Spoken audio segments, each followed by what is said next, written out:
வந்திருக்கிற அனைத்து பத்திரிகையாளர் நண்பர்கள், ஊடக நண்பர்கள் எல்லாத்துக்கும் என்னுடைய பணிமான வணக்கம் தெரிவிச்சிருக்கேன். அதே மாதிரி அந்த படத்தினுடைய எல்லா டிவியும் வாழ்த்து வந்திருக்கும் முன்னாள் உட்காந்துருக்க அனைத்து மரியாதைக்குரியவர்களுக்கு என்னுடைய பணிமான வணக்கம் தெரிவிச்சுக்கிறேன். இப்போ பேசிட்டு போன என்னுடைய நண்பர் ராஜாவை கொண்டு எம்எல்ஏ கொண்டு இங்கே ஹீரோ பிரசன்னாக இன்னும் நிறைய ஹீரோஸ் இருக்காங்க. அதே மாதிரி என்னுடைய ஸ்கூலில் இருந்து வந்த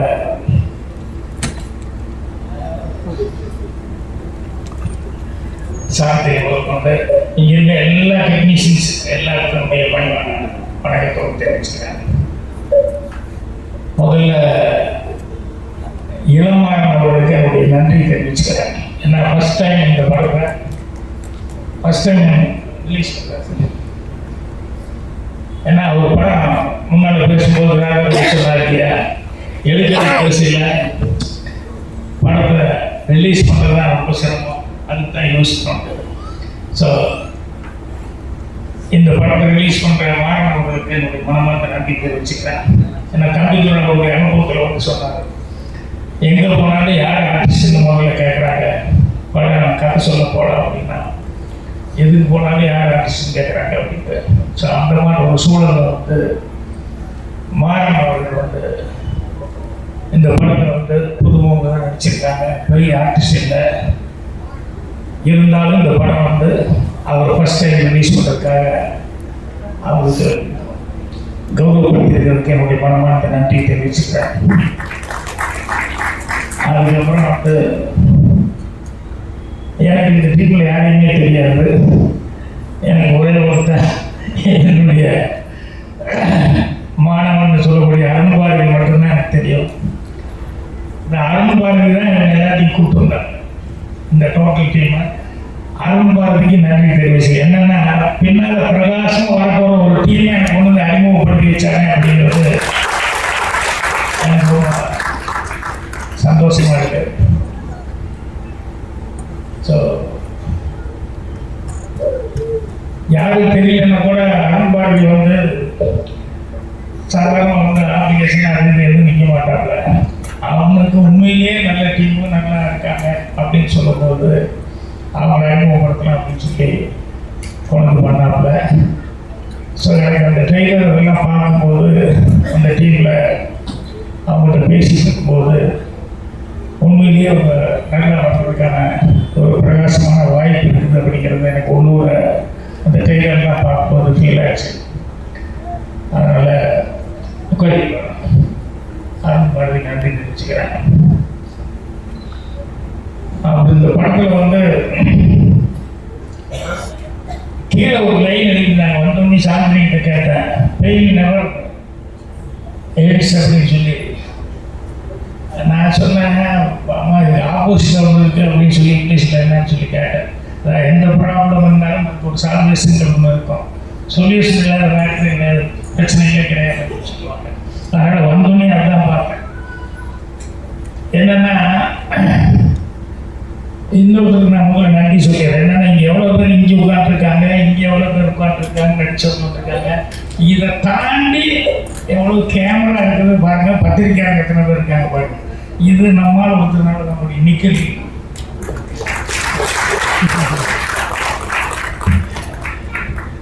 ஸோ அவரே என்னோட ஸ்கூலுக்கு வந்தாங்க அப்படிங்கும்போது ரொம்ப சந்தோஷமாக இருக்கு.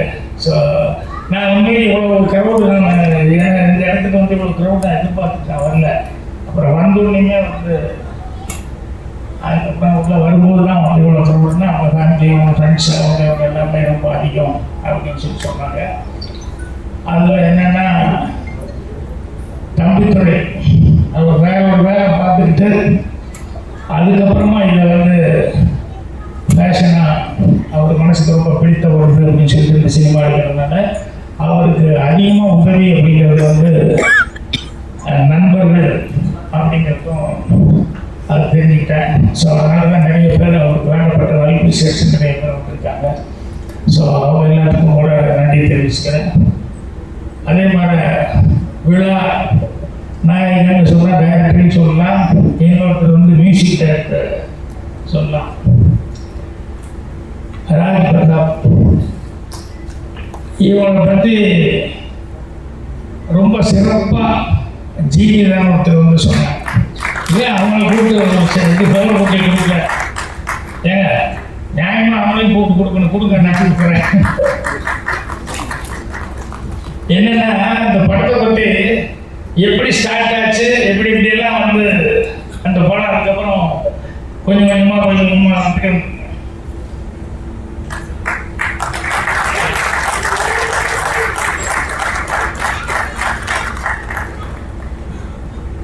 அதனுடைய ஸ்டார்டிங்லேருந்து எந்தெந்த வந்து அதை எப்படி ஸ்டார்ட் ஆகுது, அதை எப்படி வந்து ஒவ்வொருத்தரும் என்கரேஜ் பண்ணாங்க, அதில் அவர் ராஜ் பிரதாப் அவருடைய ரோல் என்ன அப்படிங்கிறத வந்து ரொம்ப தெளிவாக சொன்னாங்க. அவங்க எந்த அளவுக்கு அவர் நினைக்கிட்டார்.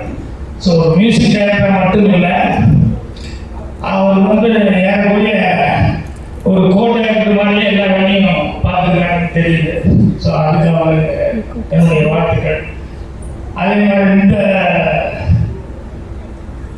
டீமில் வேலை பார்க்குறவங்க எல்லாம் பேசும்போது தான் தெரியுது, ஒவ்வொருத்தர் எல்லாம் புதுசாக இருந்தால் கூட எல்லாருமே வந்து அவ்வளோ இன்வால்மெண்ட்டோடு நடிச்சிருக்காங்க.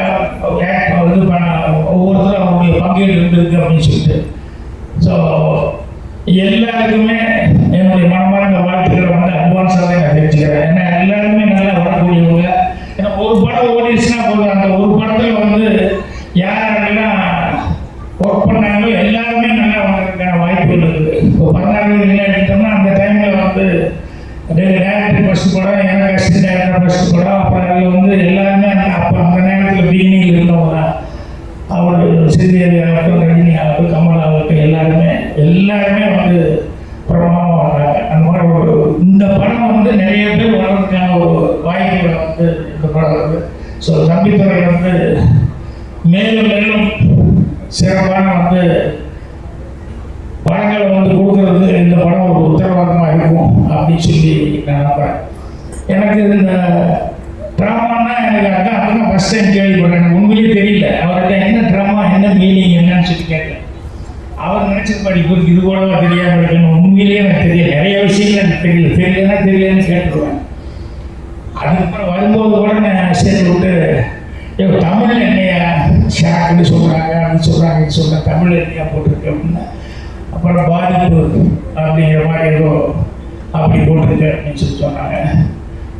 ஸோ சினிமாவில் பாதிப்பு இல்லாமல் எதுவுமே கிடையாது. நான் அசிஸ்டன்ட்களுக்கு கூட நான் சொல்கிறது என்னன்னா, கதை திங்க் பண்ணுறது வந்து நீ போய் இப்படி அப்படி எல்லாம் யோசிச்சுட்டு இருக்காத.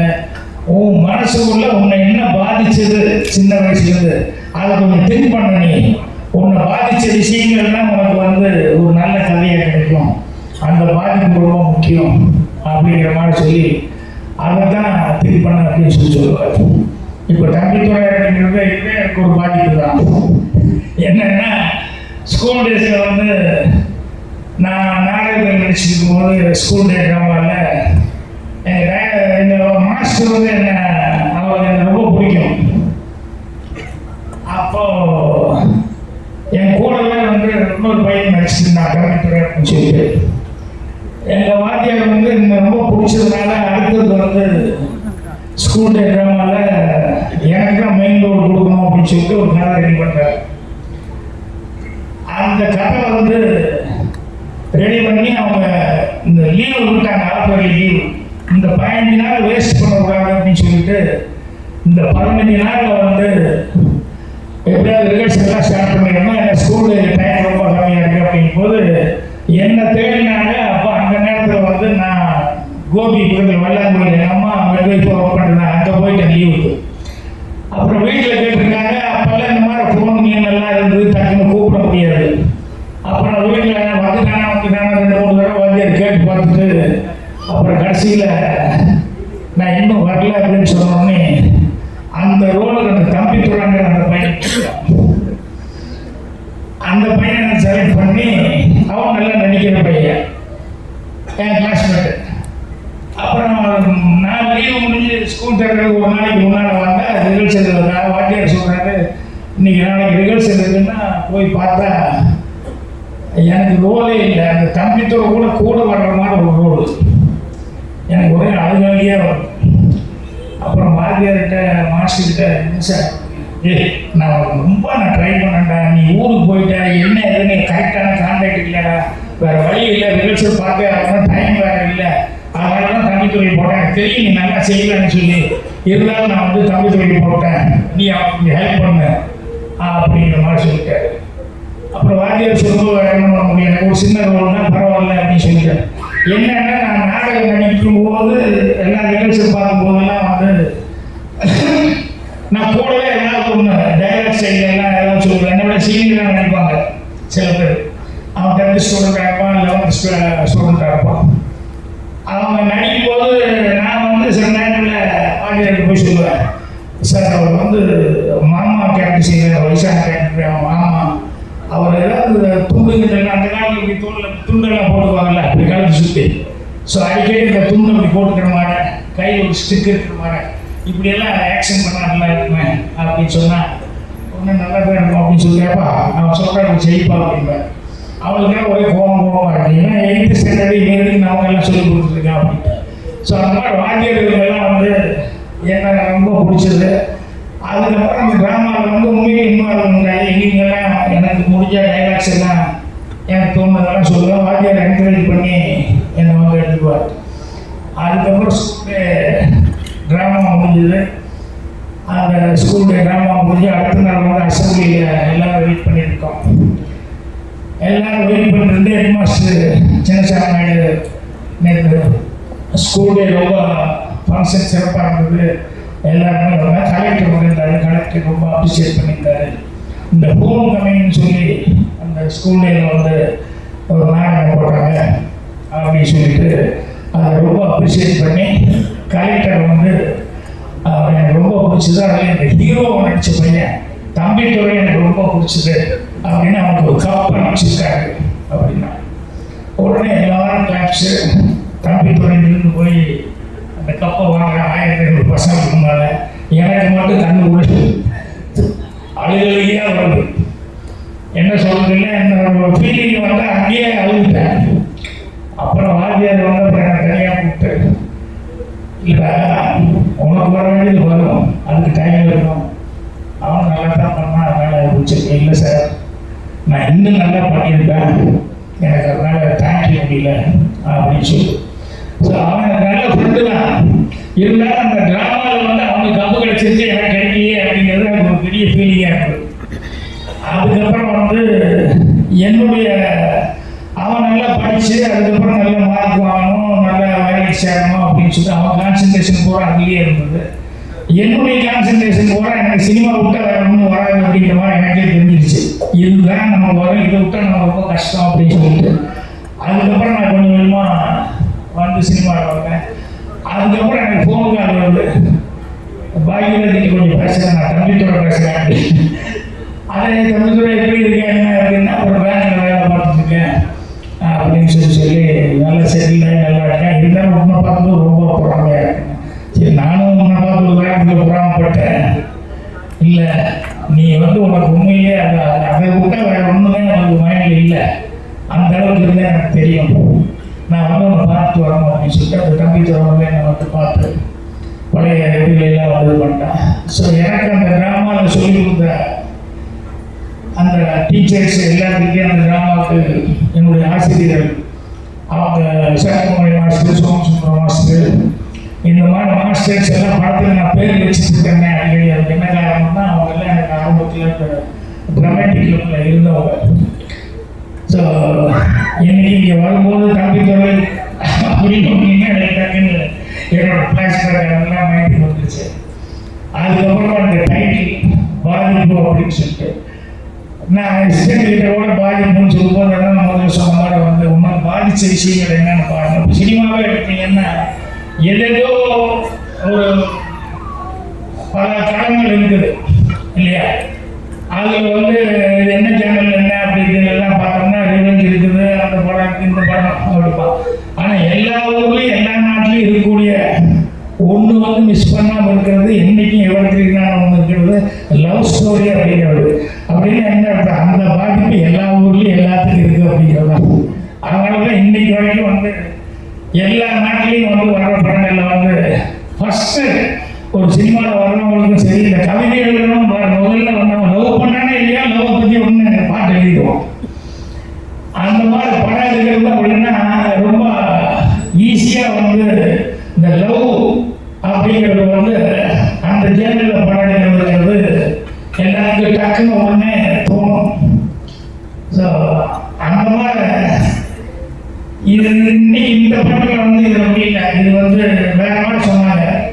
ஒரு 3 சப்ஜெக்டை வந்து வெவ்வேறு டைப்பான சப்ஜெக்ட் அப்படின்னு சொல்லி அந்த மாதிரி டைப் கதை அப்படின்னு சொல்லிட்டு ஒன்றில் வந்து பிரசன்னா சாந்தி வராங்க, இன்னொரு ஹீரோயின், இன்னொன்று வந்து வேற ஒருத்தர் அப்படின்னு சொல்லிட்டு. ஸோ இவர் ஃபர்ஸ்ட் டைம் வந்து தம்பித்துறை அவர்கள் வந்து எடுத்துக்கிட்டதே சப்ஜெக்டே வந்து வழக்கமாக எல்லாரும் பண்ணுற மாதிரி இல்லாமல் ஒரு டிஃப்ரெண்டான ஒரு சப்ஜெக்டாக ஃபர்ஸ்ட் டைம் எடுத்திருக்காரு. அதே வேணா யூஸ்ஃபுல்லாக லவ் ஸ்டோரி அப்படின்னு சொன்னால் எல்லாரும் பண்ணுற மாதிரி ஒரு லவ் ஸ்டோரி அதை இன்னும் புதுசாக பண்ணியிருக்காங்க அப்படின்னு இருக்கும். ஆனால் அவர் எடுத்துக்கிட்ட கடமை வந்து கொஞ்சம் வித்தியாசமான ஒரு கடமாக இருக்குது. அதனால் 3 விதமான சப்ஜெக்ட் அப்படின்னா இதுக்கே ஒரு பாராட்டி சொல்லலாம். ஸோ அவர் வந்து இதுக்கு வந்து பக்கபலமாக வந்து நம்ம மியூசிக் டைரக்டர் வந்து இருக்காரு அப்படின்னு சொல்லும்போது அது ஜீவிதம் சொன்னதுக்கப்புறம் தான் தெரியுது. அவங்களாம் எவ்வளோ தூரம் வந்து அதை வந்து இது வந்து சாதாரணமாக ஏதோ ஒரு நாள் ஒரு ஸ்டார்ட் பண்ணி உடனே எடுத்துக்கலாம் அப்படின்னு சொல்லிட்டு இது வந்து எடுக்கல. இதில் படத்தில் ஆக்ட் பண்ணுறவங்க ஒருத்தர் காணும் இல்லை போயிட்டாரு, நடிச்ச ஒரு பாட்டில் ஒருத்தர் இறந்தாருன்னு சொன்னாங்க. சரி இது பின்னாடி இவங்கெல்லாம் இவரோட பெயின்னு போனது அதுதான் சொன்னேன், அதுதான் நடிச்சுக்கிட்டேன், இத்தனை பேர் இருக்காங்க. ஸோ எவ்வளோ நாளாக வந்து ரசம் போட்டு இந்த படத்தை எடுத்துருப்பாங்க அப்படிங்கிறது என்னால் தெரிஞ்சுக்க முடியுது.